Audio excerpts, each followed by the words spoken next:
kinikiliti ang utak sa mga bagong kaalamang tumatatak dito sa It's Game Day! Sino unang sasagot? Illuminate! Oy, si Copra! Kopra. Alam mo ba kung ano yung kopra? Opo, ito yung ginagawa yung mantika. Yes, Bicol. tama. May mga lugar na nakuprahan. Ano yung mga Yes. probinsyang Laguna. Quezon. Laguna. Laguna din.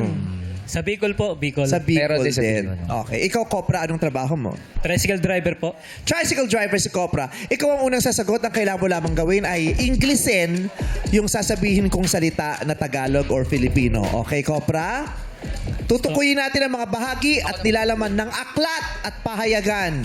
Kung kayo ay nagbabasa ng libro, nung bata tayo sa eskwelahan, itinuturo yung mga parts of the book o mga bahagi ng aklat o libro. Yung pahayagan din or newspaper, may mga bahagi yan. Okay? Kailangan mo lang Inglesin. Kopra, ano ang Ingles ng? Pahina. Page. Correct. Page. Lex, ano ang Ingles ng? Paunang salita. Page! Wrong po. Ang paunang salita ay preface or forward. Okay. Revi, ano ang English ng larawan? Picture. Correct. Picture, photo, image, photograph, or illustration. Floor, ano English ng pabalat? Naku, hindi ko alam na. Cover. Ay, Ang English ng pabalat ay cover. Bye, Floor. Karen, ano English ng talaan ng nilalaman? table of contents. Correct! Jessica, ano English ng ulo ng balita? Newspaper. Newspaper is wrong. Headline ang tamang sagot by Jessica. Chuck, subukan mo naman. Ano English ng karapatang sipi?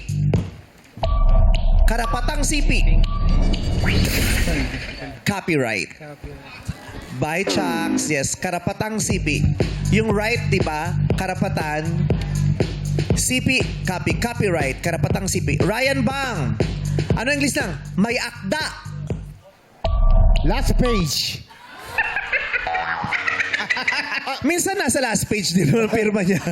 Pag nagpapa-autograph, ang may akda ay author or writer. Author. Oh, bye Ryan! May, ano English ng crucigrama? Grammar. Wrong. Crossword. Crucigrama. Mahirap yon. Oo, crucigrama. Crossword. Darren, ano English ng pamagat? Title? Correct. Title. Title? Ganon. Siyempre. Sean, ano English ng kabanata? Next episode.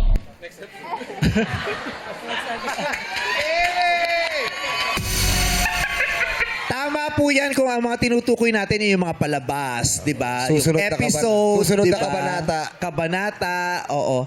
Pero ang tinutukoy po yung mga bahagi at nilalaman ng aklat o pahayagan. Yung pamagat, yung kabanata po ay chapter. Bye, Chan. June, ano naman sa English ang talahulugan?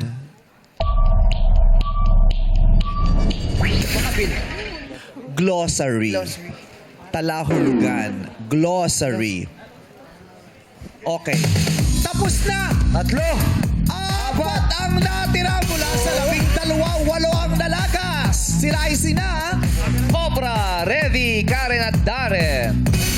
Okay. Kasi, magandang natatalakay natin ito ngayon kasi para nakakatakot na baka tuluyang mawala ang wika. Yes. Diba? Ang Wikang wikang Filipino. Filipino. Kasi Yes. mas nasasanay tayong lahat na ang ginagamit ay yung wikang Ingles sa Ingles. pang-araw-araw na buhay. Diba? Magandang balikan natin kasi hindi natin gugustuhin tuluyang mawala o maglaho na ang wikang Filipino. Ang kultura. Diba? Oo. So, ayun. So, magandang napabalikan natin para muling nanunumbalik sa kaalaman natin yung mga salitang ito. Narinig naman na natin ito dati na hindi lang natin Nakalimutan binigyang na. pansin. Okay, tignan natin ang mga kasama natin sa loob ng silid kung ang mga madlang people natin dito ay kayang Inglesin. Ang sasabihin ko, yung kasama ni Teddy, ano po sa English ng Pangulong Tudling? Hindi niya nasagot. MC and Lassie, yung kasama niyo, 1,000 kung alam niya ang listang Pangulong Tudling. Editorial. Pangulong Tudling editorial is correct! Diba? Wow, Magaling. 1,000 para sa'yo. Yung kasama naman ni Sean.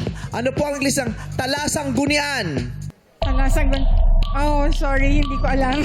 Ang English po niyan ay bibliography or references. Oo.